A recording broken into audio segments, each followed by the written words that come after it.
Sebastian of Crystal Fighters, and how are you today? Very good. Good. Are you enjoying your time in Canada so far? Yeah, it's been really good. We were in Montreal yesterday. Long-ish drive today now, but Toronto seems amazing. We've never been in before, so it's really nice. Fantastic. So there's a bit of a stigma when it comes to electronic music that it doesn't take the skill level that other genres do. And you guys seem to combat that head-on with having the traditional bass instruments interspersed with synthesizers. Do you sort of get any criticism about the way you've approached this genre? I think, yeah, you can view it in different ways. I do agree with you sometimes, seeing the DJ just playing CDs is a bit like, you're not like raving, you just want to watch something, it's not that exciting. But on the other hand, producers, dance producers push things forward in such good ways. That's what's it for us, how to bring dance and production to life. So we probably are criticised, I don't know, no one's said anything bad to my face recently, but I'm sure people think, they should be doing it more this way or that way. So Star of Love has been out for actually a year and a half, but it's only been out in North America for just about a month. Do you get kind of the ability to relive the experience of putting the album out again doing this tour? Yeah, I suppose, we do. I remember what it was like doing this in Europe, and it's actually but it's just great because that was amazing at the time. So it's just different. And you're currently working on an album, correct? Yeah. Alright. So is that sort of in a different direction from Star of Love? Anything we can expect things to change on? Yeah, no, I think it will sound very different. Probably too early to say in more ways, but our mindsets have definitely moved on well musically and definitely lyrically, but we want to stick to some similar themes, definitely, and hope that it will sound coherent and trust. One of the things that people have most commented on, particularly your live performances, is your energy. How do you keep so energetic on tour? It's not that. It's like doing an hour or whatever it is of concentrated work. It's not. I don't think it's too bad. You want to give the songs the sort of energy they put into it. So you kind of have to do it, otherwise the songs don't sound. Comparatively to a lot of other bands, you guys have actually quite a lot of members. Does that cause any conflicts in the writing process? I know that Gilbert and Graham are sort of the core of the band.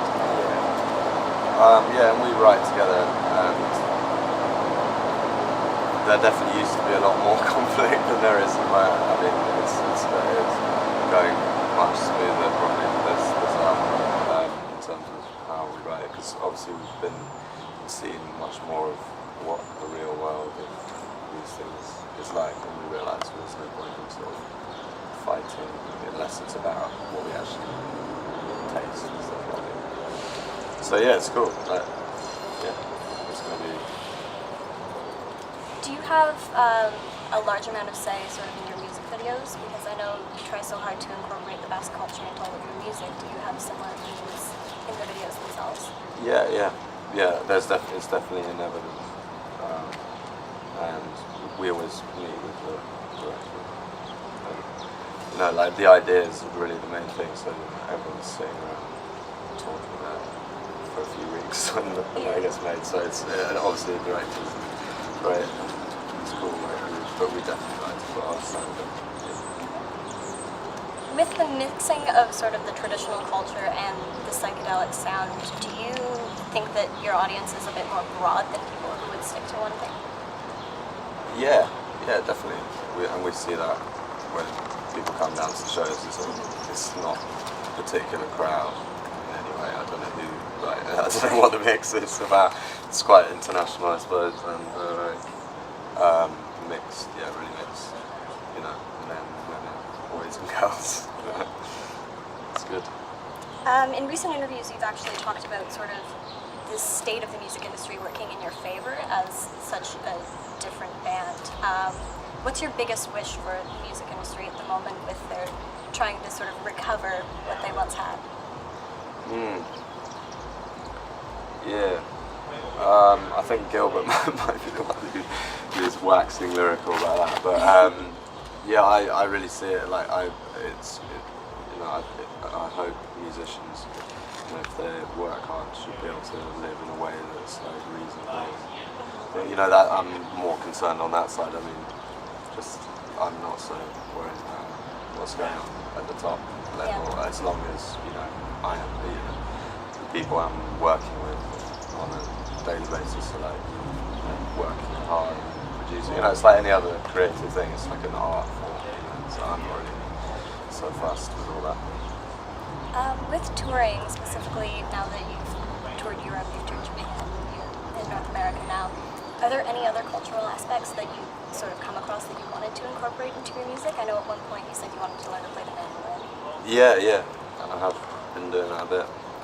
Yeah, well, we've just sort of built this studio in London, and which we're recording our demos in, and we were out in Basque Country again, but definitely traveling around, like, you know, America has always been influential for us, but I think for us, you know, it's all about rhythms, and, you know, American rhythm is one thing, but then we try and take rhythms from all across the world, and that's only growing through traveling. So yeah, it's going to be really exciting trying to like get those new things in, because that's really the force behind the music that we're doing already. It's like things, atmosphere. Hi, this is Sebastian from Crystal Fighters, and you're watching Admit One Media.